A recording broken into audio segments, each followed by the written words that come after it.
Hey everyone, John Doyle from OptixEQ, and I'm going to be looking at race 7 on Wednesday, July 27th at Saratoga for our video analysis today.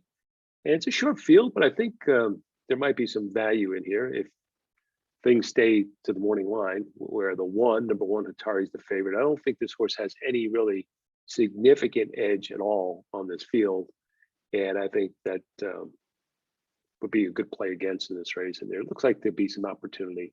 Again, all depends on the odds and as we go through, but if according to the morning line, if they kind of stay that way, there's some value here.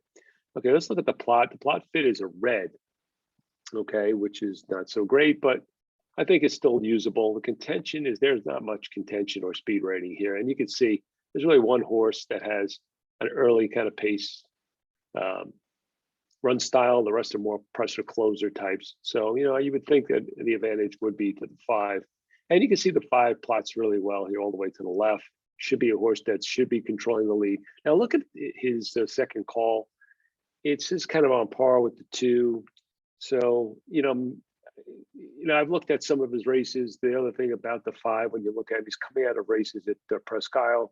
He's 2-1 in the morning line. I think you're going to get more than that because I don't think that form is going to, people are going to bet that form. I don't think it translates as well, but he could be a little sneaky. The fact that he's got a pace advantage as a horse to watch in this race, just because his plot looks okay. 2-1 is too short for me, and I wouldn't, he might be a horse that could hang around for a piece. You could see that what he typically does in his races, he gets the lead and then he tries to hang on. He's okay by hanging on for a piece, but don't trust him on the win end, just based on some of the visuals. So what does that leave us to do? Well, we're going to need a horse that can finish into slow paces. And, we're just looking at who can finish. The 1 has a big square here and the 3.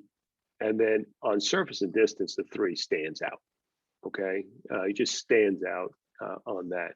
And when you go over to his form, just looking at the table here, you can see his last race, well, last 2 of his 3 races were against the flow, BTL against the flow. Now, in this race, he may not really be against the flow because he may be the only closer in this race, like I said. So even though if the pace is soft, I think he'll be able to close into it. He'll be closer up. I just think those other scenarios, when we look at his form, weren't the same thing. If you cross out this race in the middle because it was on dirt, it was taken off the turf, he kind of lines up. He looks good on figures and everything, right? Okay, he's competitive with the form figures, and I think this horse has more upside than 3. Then when you look at the favorite too, the favorite has really no figure advantage. Okay, so let me dive in. Might as well just dive into the grid here, and we can do a quick horse by horse analysis. I think that will be worthwhile. Well, let's start with the number 1 horse. So, this horse comes out, this is the favorite, this horse comes out of a race that's a similar kind of level as today, and just ran a dull race. So it's a harder horse. He's given some time for Maker, who's doing well. The meet, he is doing well. These horses are starting to run. Deep closer in a race with not a lot of speed. Not a horse you want to be taking 9 to 5, 2 to 1, whatever. You just don't want to be taking a short price on this horse. And again, you remember the plot for this surface and distance, right? He's kind of been, his most effective races have been a little bit shorter. His only win came on synthetic. His good turf races were at 7.5 furlongs. A lot not to like about this horse, okay? So I am playing against this horse. Let him beat me, okay? Let's look at the other contenders. The number 2, Spooky Road, kind of looks similar, come off a layoff, ran a similarly bad race off a layoff. Could he improve? I guess so. I just don't know. It's just not a horse I want to. It's another Maker horse now. The only difference here is this horse is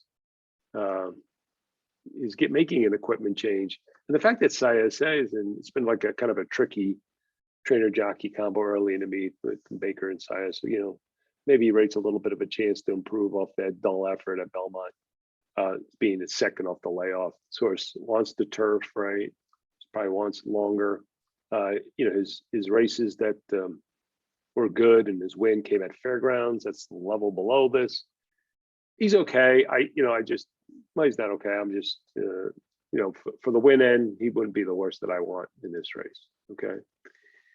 Because I would want the next horse. Let me show you the number 3.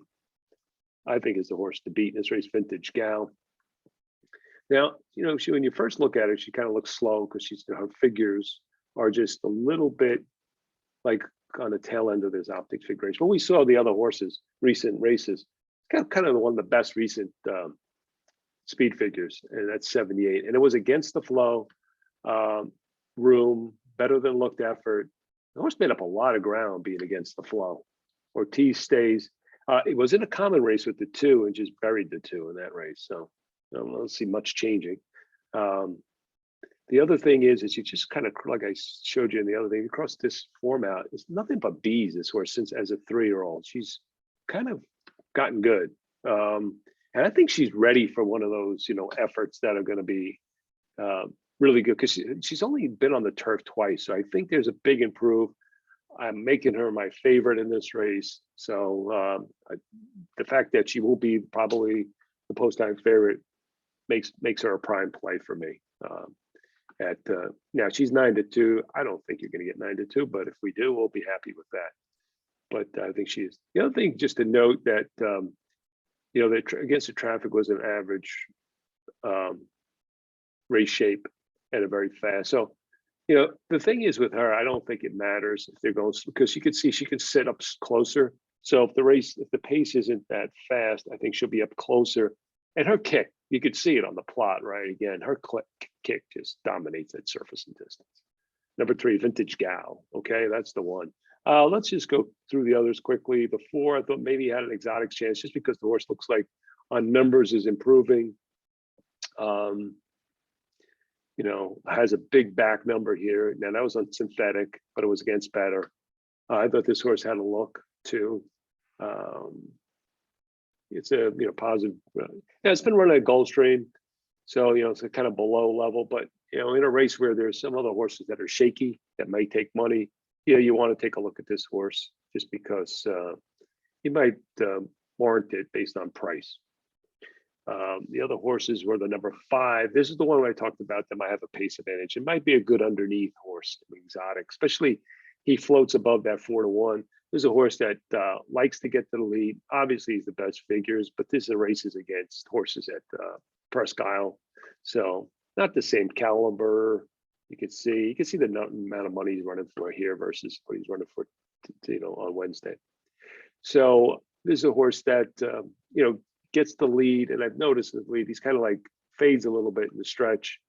I think he might fade, but he could maybe hang on for a piece. He's pretty reliable. You can see, you know, lots of second, third, first. You know, he's okay in that regard. He's fast enough. He has that pace advantage when you look at the plot. So a good underneath horse in Myth and Merriment. And then I think the 6 horse is pretty much a toss. Let me just validate that. Yeah, running against much lesser, not running at all. So that horse is just a toss. So simply put, race 7 looks like it's all about the 3 to me, betting against the 1. You know, looking at maybe the 5, the 4 for underneath in this race. So that's it for me and OptixEQ.com. Check us out. Oh, and the other thing is people have asked me too, on people that are using Optix Focus. When you go into Focus, you get a table. You know, if you don't have the races that are in there, make sure you either log out, log back in, or refresh. But you get it online, and you get it as part of the silver plan. So check that out. This race will be in Optix Focus with the odds and stuff. So I pretty much went through it with you, but you'll see what odds I give each of the runners and kind of the strategy to bet on the race. Okay, so that's it. Thanks a lot. Stay tuned.